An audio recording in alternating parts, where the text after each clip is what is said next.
A very intimate moment for the worms. Not for me. I just opened my red wiggler bin and these two were right on top. Not looking for any privacy at all. So I thought I would share what it looks like when the two worms are joined in a mating. I know it's been seen before and it's been filmed before. But it's always interesting. Rude of me to just pick them up and take them out of their bin. So I'm going to gently place them back and get on with the video. Hi again, everybody. I wanted to take a look inside my wild caught wiggler bin. Now, I ran into an obstacle here with my camera setup, which is that when I put the Worm Factory 360 up on the table, it's way too tall, but I don't feel like messing with things right now, so I'll just show you what I can show you by picking out a few worms. Now, I have never fed this bin. I put them in here with a tiny bit of castings from my urban worm bag, a whole lot of ground up leaves, some corrugated cardboard, and was just letting them basically get used to the environment. But I still want to show you just how beautiful they are. And look how dark. That worm is so red. Here, let me try to get some of the dirt off them. You can see the band. It's very swollen. But these wild wigglers have always been deep red. And you can look back to the videos showing where I've captured them outside. And you'll see that they've always been this color. And this particular bin has been kept in an area, actually in a separate room, away from any other potential worm, because I want to build the population of these and be able to offer them to others, because I believe they are unique. I'm not saying I've discovered a new strain of worm, but there's something about them coming from the wild that just makes them darker and more productive, and they're really mellow. You can see to the right and to the left there are two cocoons in this image right here. See if I can bring this up closer. And those are brand new laid cocoons. And this is in a bin that's never been fed. Now, I say it's never been fed, but of course it's full of leaves and some bean pods, so it has lots of carbon that the worms can eat. But I just wanted to show you also just what the material looks like.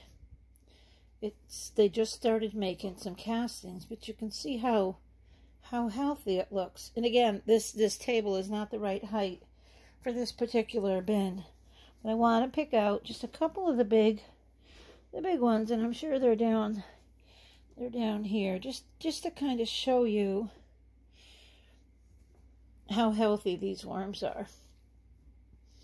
Oh, let me see if I can take the camera just a little bit different position here.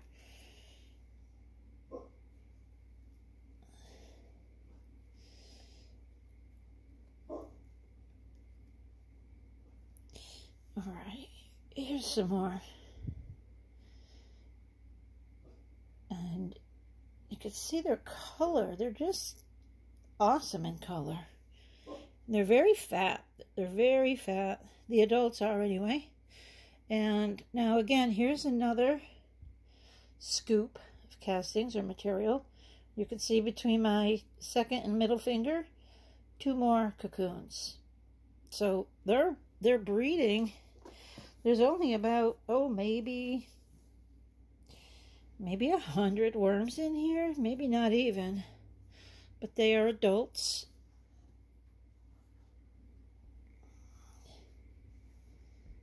I just want to show you a close-up of some.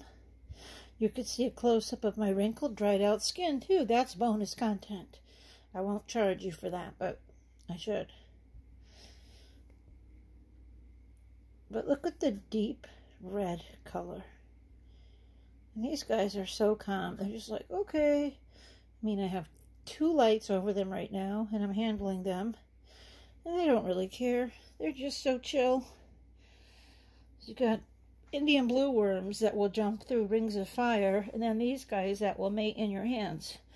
Boy, talk about different worms having different temperaments, which I guess is true with anything, but let me see if I can find just a couple more.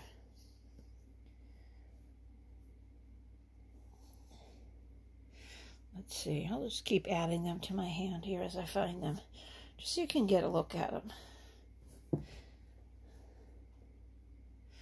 Okay, here's some more. Here's a bunch. Let me move this lamp a little bit. There we go. I mean, look at the color of these. I'm just gonna, I know they're red wigglers, but I gotta give them a special name.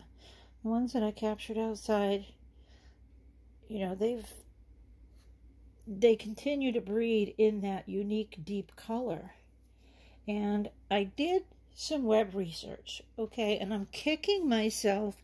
I have my browser set up to clear the cache and the history when I close it out. I found an old scientific paper, an old white paper written on red wigglers, and the scientist in it, I think he was an entomologist or whatever the name of those people are, said that there were originally 2 types of red wigglers. I cannot find it, but they had different Latin names. And it said the difference between them, they were basically the same size, and lived pretty much uniquely, or the same, but that the second type was much, much more red, and he described them as almost a blood red sunset type color. And that's exactly what I think I have here. And I did a search and I did another search. It was a link off an old page, and I can't find it again, and I'm going to, because it's still out there somewhere. And I think that's what I have here, because these guys are just beyond red. They're beyond any red wiggler I've seen purchased from anywhere. Their color is so awesome. And, you know, originally I thought it could be their diet. Their diet in here, well, so far they haven't had any food. They just have had their bedding. But they're also much more calm than red wigglers I have purchased from anywhere. And I'm looking through this material. I know you can't see very much right now. I apologize. I have to figure out how to set the Worm Factory 360 in a way that you can see it with my current camera configuration. But there are cocoons all throughout this.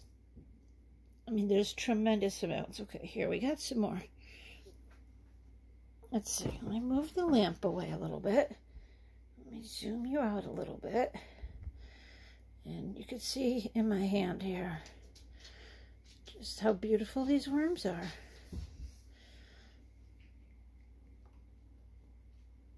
And the color, I'm looking at the camera and I'm also looking at them in person.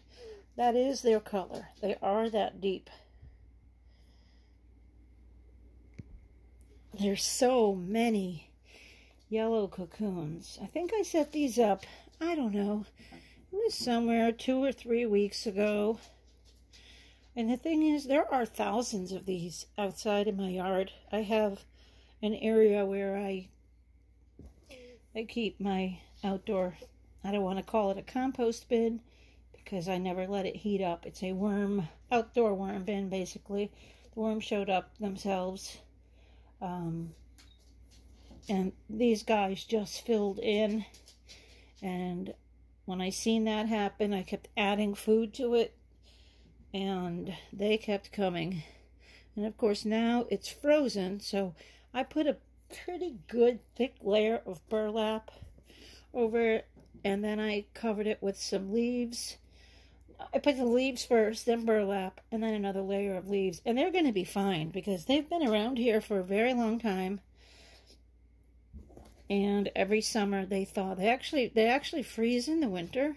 I didn't know that, but red wigglers can freeze. They kind of go into a semi-frozen hibernation state. I used to think here in the north, where the temperatures are so cold, that red wigglers die off in the winter. Well, and I thought just the cocoons that they left behind hatch in the spring, and that's where the new worms come from.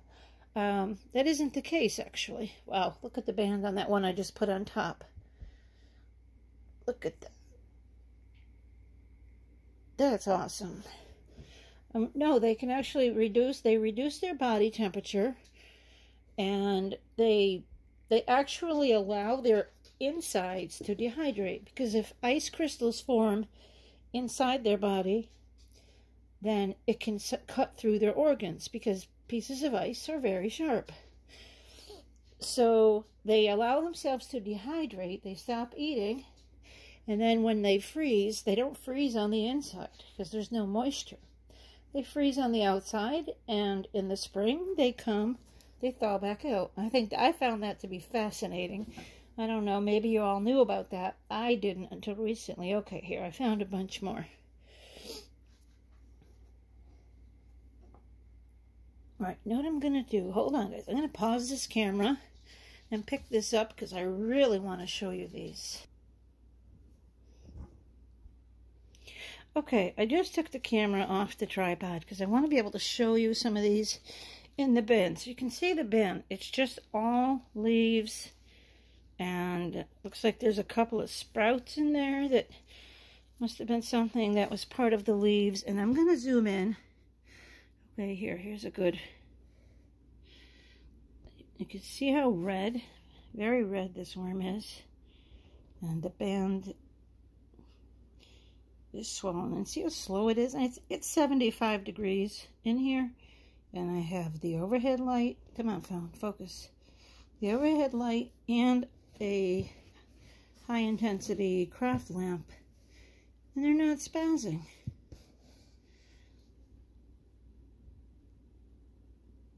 See, look at the cocoons right in front of that one's head. May have just come out. It's very possible. The band is swollen, so it's certainly breeding ready. Maybe I know who its mommy is. Maybe I need to take it out and label it. Give it a little tattoo like they do with the farm animals. I think that's going to be pretty difficult. Let me do a zoom in close to the cocoon. Yeah, that's a brand new cocoon. You know, I think it's pretty interesting. Look at the end of it. It has like 3 little points. It reminds me of like a queen's hat. I'm not sure that I've seen that before, or at least I don't know that I've recognized it, but I think that's kind of cool. Let's see if I can get the focus.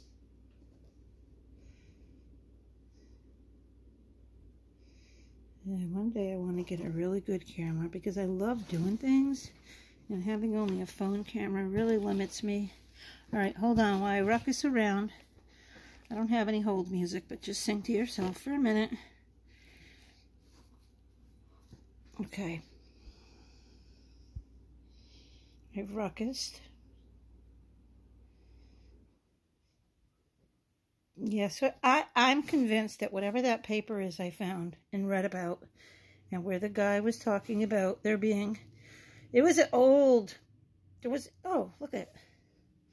It's a piece of apple. I don't remember ever putting that in here. It's possible my grandson did, but I know he couldn't have introduced any other worms because they're not even in the same room of the house, or same floor of the house. The paper was very old. I believe it was from the very late 1800s or the very early 1900s. Wow, look at this one. So it wasn't recent. And maybe the worm that the paper was written about have been mostly wiped out, if not almost entirely wiped out. I guess that's the same thing, isn't it? But I do believe that's what these are. If anybody knows what I'm talking about and they know the Latin name, and I'll just try to describe it one more time. It was a technical paper written a very long time ago by someone saying there are two types of red wigglers, and the difference between the two is that one are a very deep blood moon, deep sunset red, and the others are just the common red wiggler. And they have two different scientific names to them, and I can't remember. One is the Icenia fetida, of course, but the other was Icenia something else, and I cannot remember, and I've looked for it.